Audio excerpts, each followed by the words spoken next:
జై సచ్చిదానంద. మీ అందరిలోనూ కొలువై ఉన్న పరమాత్మకు నా మనఃపూర్వకంగా శిరస్సు వంచి నమస్కరిస్తున్నా. అమ్మా నాన్న పిల్లల అనుబంధం గురించి ఈరోజు కొంచెం తెలుసుకుందాం. పిల్లలకు ఈ కన్నవాళ్ళకి మధ్య సైకాలజీ అనేది ఉంటుంది. అదేవిధంగా మనసు ఎలా పని చేస్తుంది అనే దాని గురించి స్టడీ చేయడం చాలా అవసరం. ఎక్స్పెషల్లీ కన్నవాళ్ళు చేయాల్సిన పనులు ఏంటంటే, ప్రతి విషయం గురించి మన పిల్లలకు ఎలా నేర్పించాలి, ఎలా తెలియజేయాలి, వాళ్లను ఎలా సరైన దారిలో తీసుకెళ్లాలనే ప్రశ్నలు చాలా వరకు ఇప్పుడు తెలుసుకోవాలి. ఈ రకమైన ప్రశ్నలు కన్నవాళ్ళకి ప్రశ్నలుగానే మిగిలిపోయాయి. వాళ్లే ఇవన్నీ బాగా అర్థం చేసుకోవాలి. మోస్ట్లీ ఏమవుతుందంటే, పిల్లలు చిన్నగా ఉన్నప్పుడే ఇద్దరు పిల్లలు ఒకటిగా ఏకమైతే ఒక మాటలో చెబితే 1 ఏడు 2 ఏళ్ళు 3 ఏళ్ళు 4 ఏళ్ళు 2 ఏళ్ల పిల్లలకు ఏ తేడా వస్తుందో, ఇద్దరు ఆడపిల్లలు ఇద్దరు మగపిల్లలు లేదా సిస్టర్ అండ్ బ్రదర్స్ గాని ఒకరికొకరు అడ్జస్ట్ అవ్వడం చాలా కష్టం. ఎప్పుడూ చిన్నవాడి గురించి పెద్దవాడు అనవసరంగా చిరాకు పడతాడు. అలాగే మా అమ్మ నన్ను కొంచెం కూడా గమనించడం లేదు అనే దాని గురించి మనసులో అనుకోవడం ఆ అబ్బాయి మొదలెడతాడు. నా మీద ప్రేమగా ఉండట్లేదు, ఇదివరకట్లా నా మీద అటెన్షన్ చూపట్లేదు, నన్ను సరిగ్గా చూసుకోవట్లేదు. ఎప్పుడు చూసినా చిన్నవాడి వెనకాలే ఆవిడ తిరుగుతూ ఉంటుంది. ప్రతిరోజు వాడినే వాళ్ళు చూసుకుంటారు, వాడి మీదే ప్రేమ ఉంది అనే భావనే కలుగుతుంది. ఒకసారి ఒక మదర్ వచ్చి నాతో చెప్పింది, పాపం చాలా ఏడుస్తూ చెప్పింది. తనకు 2 కూతుళ్ళున్నారట. ఇద్దరి మధ్య 3 ఏళ్ళు తేడా ఉందట. పెద్దమ్మాయి మొండితనంతో మహా జగమొండి, పైగా ఎప్పుడూ కంప్లైంట్ చేసే రకం. ఇలా నా మీద నీకు శ్రద్ధే ఉండట్లేదు, చిన్నదాన్ని మాత్రమే నువ్వు చూసుకుంటున్నావు, తనకు మాత్రమే నువ్వు అన్నీ చేసి పెడుతూ ఉన్నావు, తనకు మాత్రమే నువ్వు తిండి పెడుతున్నావు, పాలిస్తున్నావు, ఒళ్ళో పడుకోబెట్టుకుంటున్నావు, చాలా ప్రేమగా చూసుకుంటున్నావు, నన్ను ఒళ్ళో పడుకోనివ్వవు, ఈ మధ్య నాకు ఏదీ చేయట్లేదు. పాపం ఆవిడ ఎంతో చెప్పి చూసింది, కానీ తను కొంచెం కూడా ఆవిడ చెప్పింది వినిపించుకోలేదు.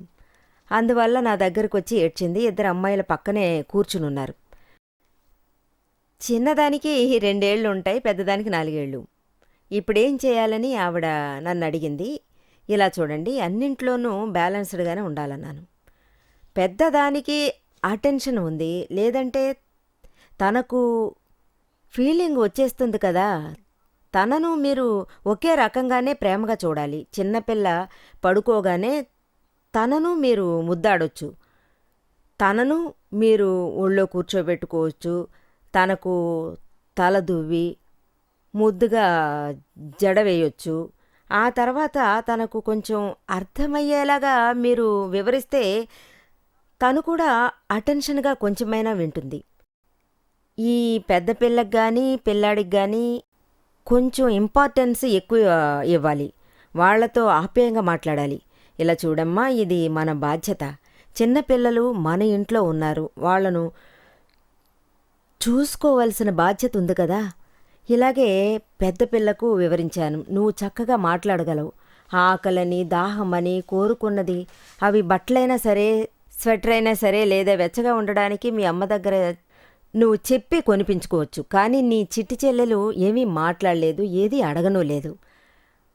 మాట్లాడుతుందా అని అడిగాను, లేదని చెప్పారు. మరి తనకు కావాల్సినవి ఎలా అడగగలదు? తనకు ఏదీ తెలీదు, అమ్మనే కదా తనను అటెన్షన్లో చూసుకోవాలి. ఈ తల్లిగారే పిల్లలకి ఏం కావాలో ఏం వద్దో తెలుసుకుని పూర్తి చేయగలరు. వారే పిల్లలను ఎప్పుడూ శ్రద్ధగా చూసుకోవాలి. మీరు చిన్న వయసులో ఉన్నప్పుడు మీ అమ్మ మిమ్మల్ని తలకెక్కించుకుని చూసుకునేవారు. ఇప్పుడు మీకు అవన్నీ గుర్తుండకపోవచ్చు, మీకు చేయాల్సింది చేసేశారు, ఇప్పుడు తన రౌండు. మీరు పెద్దవారు, మీరు పిల్లలను కాసేపు చూసుకుంటే తల్లి భారం కాస్త తగ్గుతుంది కదా. నువ్వు పెద్దదానివి, నువ్వు చేయొచ్చు కదా. పాపం ఈ బిడ్డకి మాట్లాడడం కూడా చేతకాదు, ఈ సమయంలో ప్రేమగా చూసుకోవాలి.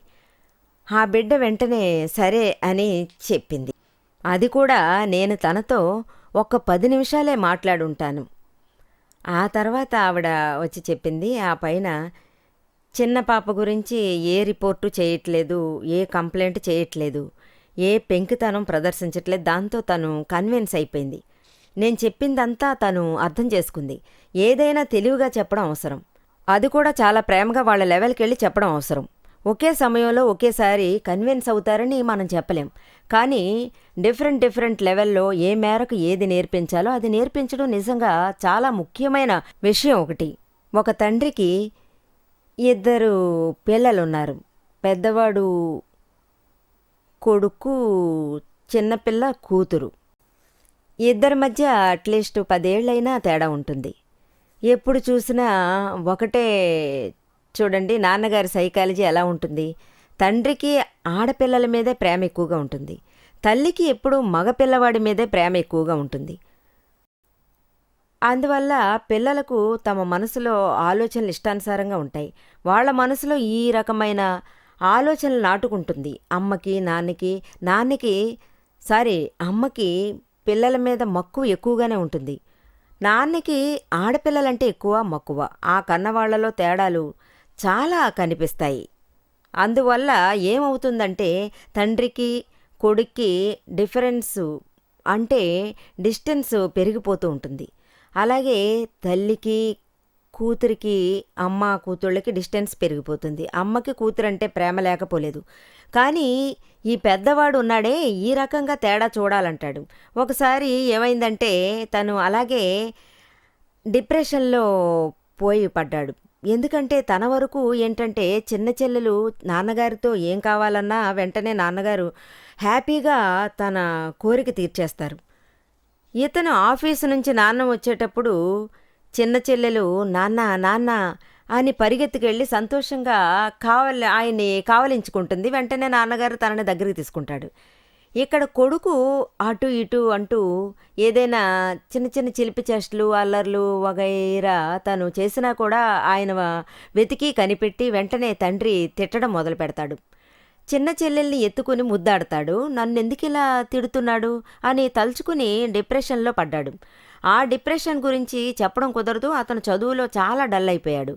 అది మాత్రమే కాదు, వాడిని స్కూల్ మార్పించాలి, అతని టీచర్స్ని మార్పించాలి. తను చాలా డిప్రెషన్కి గురయ్యాడు. సైకియాట్రిస్ట్ దగ్గరికి వెళ్లాల్సిన దుస్థితి పట్టింది. అంతకుముందు అమ్మా నాన్న కొడుకుని తీసుకుని నా దగ్గరికి వచ్చారు. అప్పుడు నేను ఆ తండ్రితో కొడుకును మాత్రం తిట్టి కొట్టొద్దని చెప్పాను. ఇప్పుడు వాడు పెద్దవాడై టీనేజ్కి వచ్చాడు. అలాగే తనకు ఆ అనుభవాల బాధింపు మనసులో అలాగే నిలిచిపోయింది కదా. అది దూరం చేయాల్సిన అవసరం ఒక తండ్రిగా తన బాధ్యత, ముఖ్యమైన బాధ్యత. తల్లులు అయినా నిజంగా ఆలోచించాలి. ఇటువంటి తేడాలు భేదాలు రాకుండా చూసుకోవడం వాళ్ళ బాధ్యత. అది తండ్రికి కూడా నేను తెలియజేశాను. పిల్లాన్ని బాగా ఎంకరేజ్ చేయండి. తండ్రి తన అలవాట్లు అన్నిటినీ మార్చుకున్నారు. పూర్తిగా బిహేవియర్ ఇద్దరి కోసం, ఇద్దరి పిల్లల కోసం ఒకే రకంగా మార్చుకున్నారు. తన కొడుకు పట్ల ఆయన శ్రద్ధ చూపడం ప్రారంభించారు. అలాగే ఆయన చూపిన కోపం కొడుకుని చీటికి మాటికి తిట్టిపోయడం. కూతురు చాలా స్మార్ట్. అమ్మాయిలు ఎన్నడూ స్మార్ట్గానే నడుచుకుంటారు. తనేం చేస్తుంది, తన తండ్రి తన గుప్పిట్లోనే ఉండాలని చాలా స్వీట్గా మాట్లాడుతుంది. వీళ్ళ తీయని మాటలు ఉన్నాయి చూసారా. పాపం ఈ తండ్రి గారి మనసేమో చాలా సాఫ్ట్ మనసు. తనేమో అందంగా స్వీట్గా మాట్లాడుతుంది. తన బ్రదర్ గురించి తను కంప్లైంట్ చేస్తుంది. అప్పుడేమో తండ్రి ఇది నిజం అనుకుంటారు. ఎప్పుడు న్యాయం ఏంటంటే ఈ తల్లి ఎక్కడైనా మధ్యలో దూరిందంటే అమ్మ కూడా చాలా సంతోషంగా ఫీల్ అవుతుంది. ఒకవేళ తండ్రి తన మాటలు లెక్క చేయని పక్షంలో వెంటనే కన్నీళ్లు పెట్టుకుంటుంది. మొసలి కన్నీళ్లు కార్చుతుంది. ఎలా ఏడుస్తుందంటే వాళ్ళ నాన్నగారు ఇక కూతురి మాటే కరెక్టు, కొడుకుదే తప్పని అనుకునేలా చాలా చక్కగా నాటకం ఆడుతుంది. బ్రదర్ గురించి తను కంప్లైంట్ చేస్తుంది. అది ఏడ్చుకుంటూ చెప్తుంది. ఆ తండ్రి కూడా తన వలలో పడిపోతాడు. పాపం ఆ తల్లి ఇది గమనిస్తూ ఉంటుంది. తను తన హస్బెండ్ తోటి ఏదీ ధైర్యంగా చెప్పలేకపోతుంది. తనకు ఎవరు ఎక్కడ తప్పు చేస్తారనే విషయం తెలుసు. అప్పుడప్పుడు అమ్మ కూడా తప్పు చేస్తుంది. అలాగే ఈ సైకాలజీ సర్వము పెద్ద విషయమై కూర్చుంటుంది. మొదట ఎలా ఉండాలంటే పేరెంట్స్‌లో ఒక పెద్ద వీక్‌నెస్ ఉంది. పేరెంట్స్ మాత్రమే కాదు, ఈ లోకంలో ఉన్న అందరిలోనూ ఒక పెద్ద వీక్‌నెస్ ఉంటుంది. ఈ జ్ఞానులు ఎప్పుడు ఏమంటారంటే, ఈ కలియుగంలో ఎవరు ముందు కంప్లెయింట్ చేస్తారో వారే నేరస్తులట. ఎవరు నిజమైన వాళ్ళో వాళ్ళు కంప్లెయింట్ చేయరు.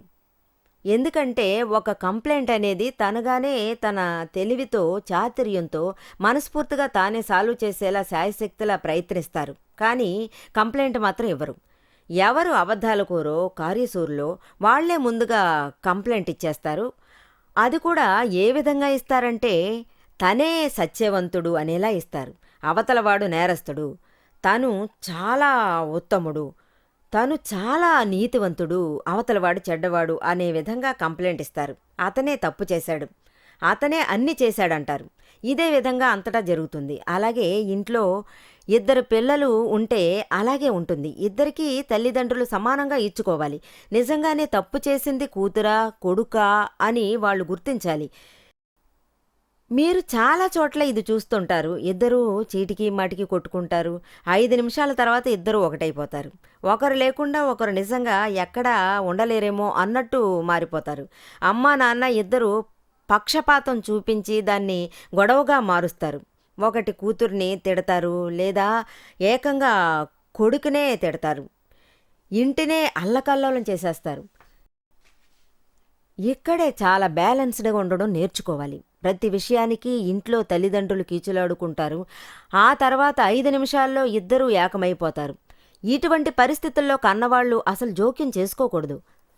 అప్పుడే తల్లిదండ్రులు పిల్లలను పిలిచి చెప్పాలి, ఇలా చూడు, ఇద్దరిలో ఏ ఒక్కరు లేకున్నా కష్టం అనిపిస్తుంది, ఇద్దరూ కలిసి ఆడుకోండి, ఎందుకు కొట్లాడుకుంటారు, ఒకవేళ కొట్టుకున్నా అది మర్చిపోండి, 5 నిమిషాల్లో ఇద్దరూ రాజీ పడండి అని చెప్పి దిద్దాలి. కానీ తల్లిదండ్రులు ఎక్స్పెషల్లీ బాగా ఎమోషన్ ఫీల్ అవుతారు.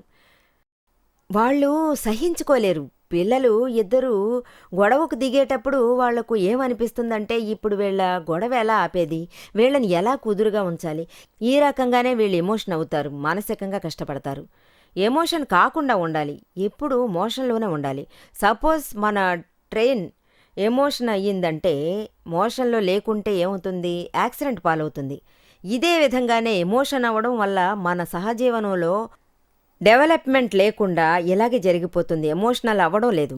ఈ ఎమోషన్ కలిగించేది ఏదో తెలుసా, బుద్ధే, ఈ విపరీత బుద్ధే ఎప్పుడు ఎమోషన్కి గురి చేసేది. కానీ ఈ మంచి బుద్ధి ఎప్పుడూ మనల్ని కుదురుగా ఉంచేది. ఎప్పుడూ కుదురుగా ఉండడం చాలా అవసరం. కుదురుగా లేకపోతే మనం తెలుసుకోవలసింది తెలుసుకోలేకపోతున్నాం. మీరు ఎంత మేరకు డీప్గా అండర్స్టాండింగ్ చేసుకుంటారో ఆ స్థాయికి అది కుదురుగా ఉంచగలుగుతుంది. పిల్లల్ని ఈ విధంగా చూసుకుంటే కుదురుగా ఉంటూ అన్నిటినీ సాల్వ్ చేయొచ్చు. చిన్న చిన్న విషయాలకు స్పందించాల్సిన అవసరం ఉండదు. మన కార్యాన్ని చక్కగా అమ్మ దగ్గర నుంచో లేక నాన్నగారి నుంచో సాధించుకోవచ్చని ఆలోచిస్తారు. అందువల్ల వాళ్ళు అది సాధించడం జరుగుతుంది. వాళ్లకు ఏం కావాలన్నా, ఇప్పుడు ఎగ్జాంపుల్కి ఆడపిల్లలు టీనేజ్లో ఉన్నప్పుడు సినిమాకి వెళ్ళాలని అమ్మని అడుగుతారు, డబ్బు కావాలంటారు. ముందు తను ఏం చేస్తుంది, అమ్మ దగ్గరికి వెళ్ళి అడుగుతుంది. అమ్మ వెనకాలే వెళ్ళి కొంచెం కొంచెం మాటల్లో దించి మెల్లగా డబ్బు లాగాలని చూస్తుంది. వెంటనే ఆ తల్లి డబ్బు తీసి తన చేతిలో పెడుతుంది. తను సినిమా చూసొస్తుంది. అమ్మ దగ్గర డబ్బు కొట్టేసి నాన్నతో చెప్పొద్దని కూడా చెప్పేసి వెళ్తుంది. డాడీతో చెప్తే ఆయన కోపడతారు, అందువల్ల చెప్పొద్దని చెబుతుంది. కానీ అమ్మ ఏం చేస్తుంది, ఆయన కోపడ్డం దేనికని ఏది చెప్పకుండా ఆ విషయాన్ని దాచేసి చెప్పడం మానేస్తుంది. ఇలా ఎన్నాళ్ళని సాగుతుంది? 1 రోజు, 2 రోజులు, 3 రోజులు బాగుంటుంది. ఎప్పుడో ఒకనాడు తెలిసిపోతుంది కదా. అప్పుడొచ్చి వైఫ్ అండ్ హస్బెండ్ మధ్య ఒక తుఫాన్ రేగుతుంది. ఇలాంటి ఒక పరిస్థితి రాకూడదు. తల్లిదండ్రులు ఒక్క మాట మీద ఉంటూ వారు ఆలోచన పరంగానూ సమానంగా ఉండేలా చూసుకోవాలి.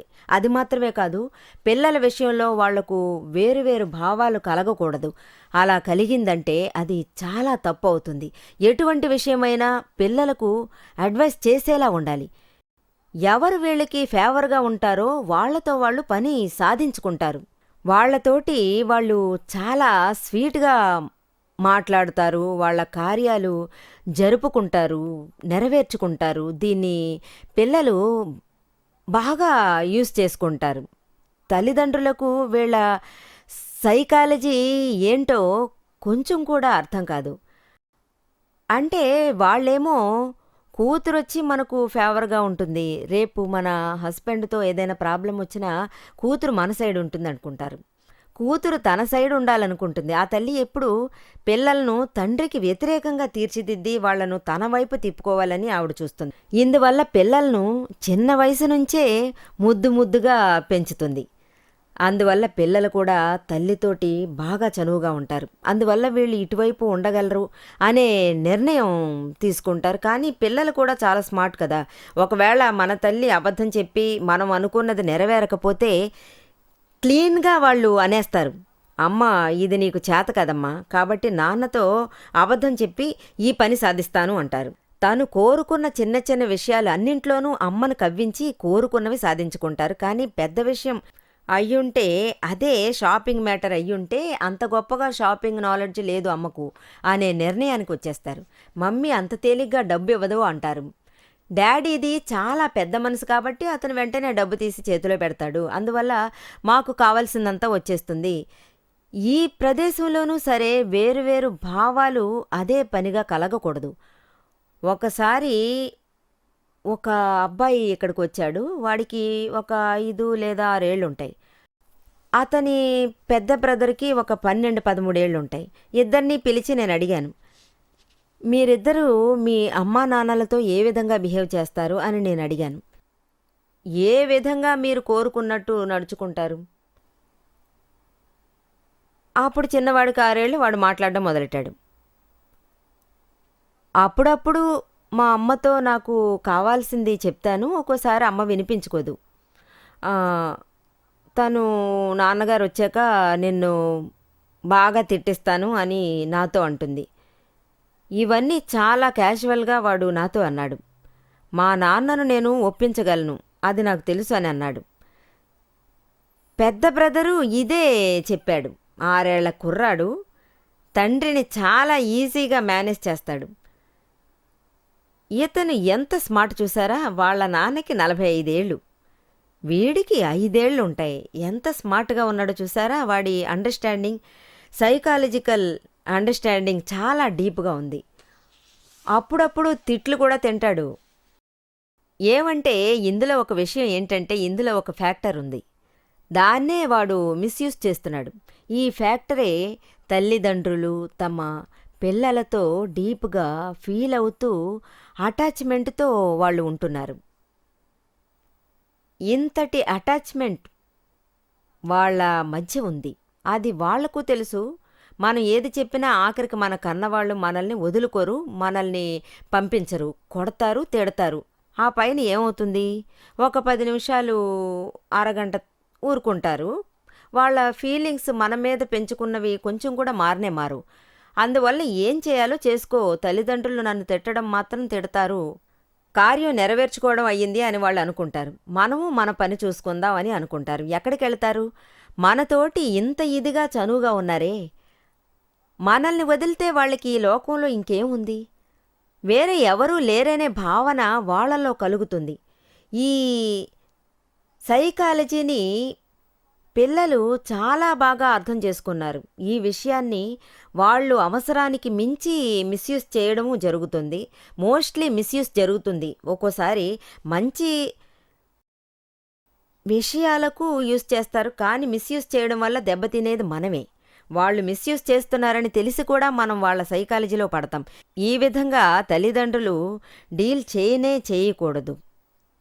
ఏ సమయంలోనైనా తల్లిదండ్రులు పిల్లల ముందు గొడవ పడకూడదు, ఆర్గ్యుమెంట్స్ కూడా చేయకూడదు. నేను చాలామందిని చూశాను. ఎంతోమంది పిల్లలు నా దగ్గరికి వచ్చి చెప్పడం జరిగింది. నిజంగా మీరందరూ ఈ విషయాన్ని అనుభవంతో తెలుసుకోవచ్చు. మీ పిల్లల ముందు మీరు తిట్టుకుంటారు, మీ వైఫ్ని మీరు తిట్టడం లేదా?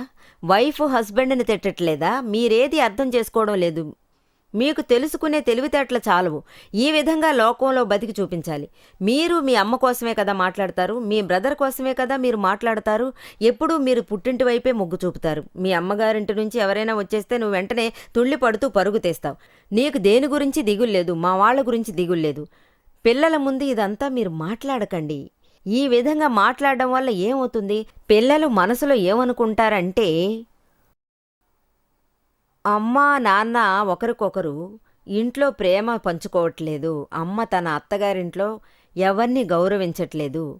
నాన్న తన అత్తగారింట్లో వాళ్ళకి మర్యాద ఇవ్వట్లేదు.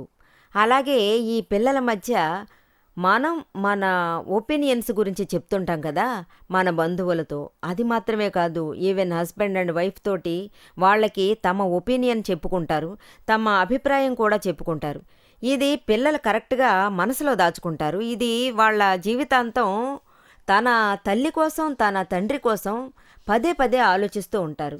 వీళ్ళు పెద్దవాళ్ళయ్యాక ఈ అభిప్రాయాన్నే వాళ్ళు మనసులో అనుకుంటారు. ఈ అభిప్రాయంతో వాళ్ళ తల్లిదండ్రులతో మసలుకుంటూ ఉంటారు. ఆఖరిదాకా ఇదే అభిప్రాయంతో మనసులో ఉంచుకుని అలా వాళ్ళు నడుచుకుంటారు. తల్లిదండ్రులకు కష్టం కలిగిస్తారు. ఇదే తలచి తలచి వాళ్ళు ఆఖరి రోజుల్లో ఇద్దరు మళ్ళీ ఒకటైపోతారు, ఒకే సైడ్ ఉండిపోతారు.